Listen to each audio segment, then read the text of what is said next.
Bismillahirrahmanirrahim. Assalamualaikum warahmatullahi wabarakatuh. Perkenalkan, nama saya Setia Nurizkiyah, kelas PIB semester 4, Program Studi Pendidikan Agama Islam Fakultas Pendidikan Islam dan Keguruan Universitas Garut.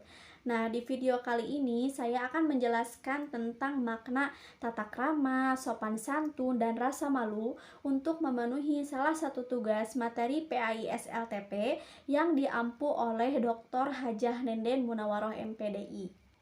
Materi yang pertama yaitu tentang tata krama. Apakah teman-teman tahu pengertian dari tata krama itu apa? Nah, tata krama itu adalah adat, etika, atau kebiasaan yang dilakukan oleh seseorang dalam kehidupan sehari-hari ataupun dalam pergaulan, baik itu kepada siapapun ataupun dimanapun. Nah, tata krama itu diterapkan dalam hal apapun, misalnya tata krama dalam berpakaian. Contohnya, ketika berpakaian, kita itu harus memulai dengan doa. Ketika ingin berpakaian, yang pertama dimasukkan itu adalah tangan kanan terlebih dahulu.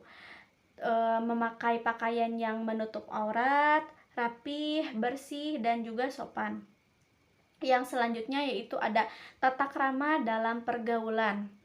Misalnya, ramah kepada semua orang, mempunyai rasa ingin membantu, mempunyai jiwa toleransi yang tinggi, dan lain-lain.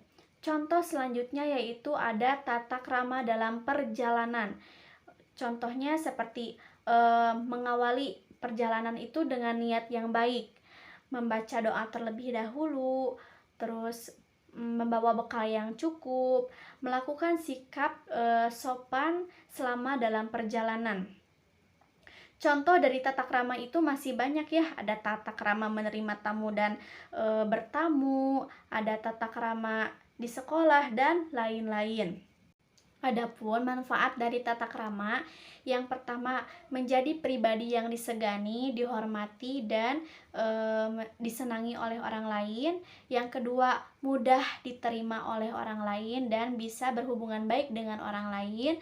Yang ketiga, mampu meyakinkan diri sendiri dalam setiap situasi.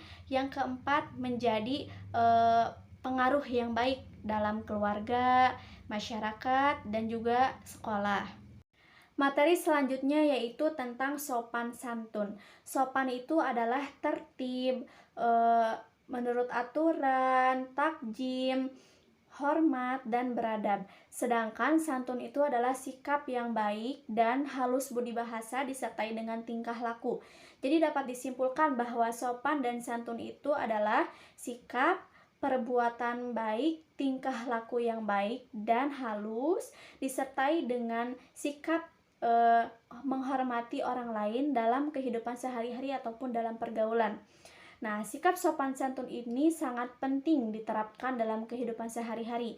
Misalnya, sikap sopan santun kepada orang yang lebih tua. Contohnya, ketika kita berbicara dengan orang yang lebih tua, kita harus merendahkan suaranya, jangan lebih tinggi dari orang yang lebih tua dari kita. Yang kedua, langsung menuruti perintahnya jika perintah itu menunjukkan dalam kebaikan. Dan masih banyak lagi. Contoh yang selanjutnya yaitu sopan santun dengan teman sebaya. Misalnya tidak mengejeknya, tidak membulinya, bertutur kata yang baik, halus, dan masih banyak lagi. Yang selanjutnya yaitu ada sopan santun dengan orang yang lebih muda.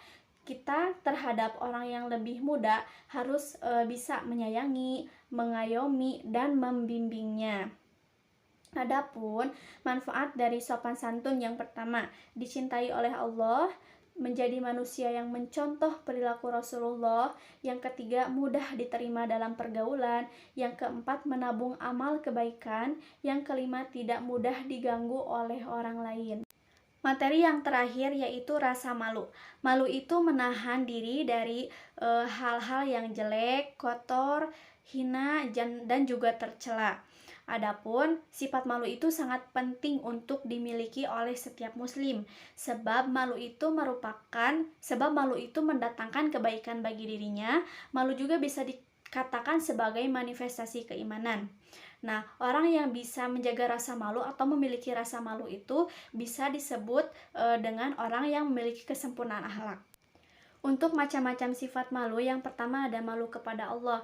Contohnya, malu ketika kita merasa kurang dalam beribadah, malu ketika kita tidak bersyukur atas nikmat yang telah Allah berikan, malu ketika kita lebih berharap kepada orang lain, malu ketika kita tidak bersungguh-sungguh dalam beribadah. Yang kedua ada malu kepada diri sendiri. Misalnya, malu ketika kita itu merasa kurang dalam beribadah, malu ketika melihat orang lain lebih berprestasi dari kita, sehingga kita itu termotivasi untuk melakukan hal-hal yang lebih bermanfaat dan lebih baik lagi.